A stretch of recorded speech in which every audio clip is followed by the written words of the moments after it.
আজকে আমার রেসিপি সয়াবিনের মুইঠা। প্রথমে সয়াবিনগুলোকে ভালো করে ভিজিয়ে রেখে মিক্সার গ্রাইন্ডারে পেস্ট করে নিতে হবে। তারপর দিতে হবে ওর মধ্যে সিদ্ধ আলু, 2 চা চামচ বেসন, পরিমাণ মতো গরম মশলা, লবণ ও একটু হলুদ গুঁড়ো দিয়ে হাতের সাহায্যে খুব ভালো করে মেখে মুইঠার শেপ দিয়ে নিতে হবে। তারপর কড়াইয়ের মধ্যে সরষের তেল গরম করে মুইঠাগুলো ভালো করে লাল লাল করে পিঠোপিঠ ভেজে নিতে হবে। আমি এখানে মুইঠার মধ্যে আলু দেবো বলে আলুগুলোকে ভালো করে লাল লাল করে ভেজে তুলে রাখলাম।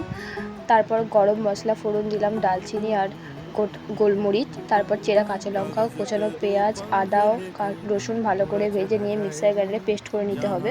তারপর এখানে দিচ্ছি লঙ্কা গুঁড়ো, ধনে গুঁড়ো, হলুদ গুঁড়ো, চিনি ও পরিমাণ মতো লবণ দিয়ে মশলাটা খুব ভালো করে কষিয়ে নিতে হবে।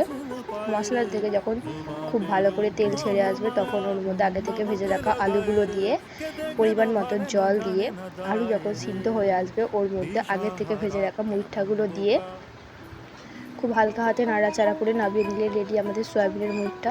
রেসিপি কেমন লাগলো অবশ্যই কমেন্টের মাধ্যমে জানাবেন।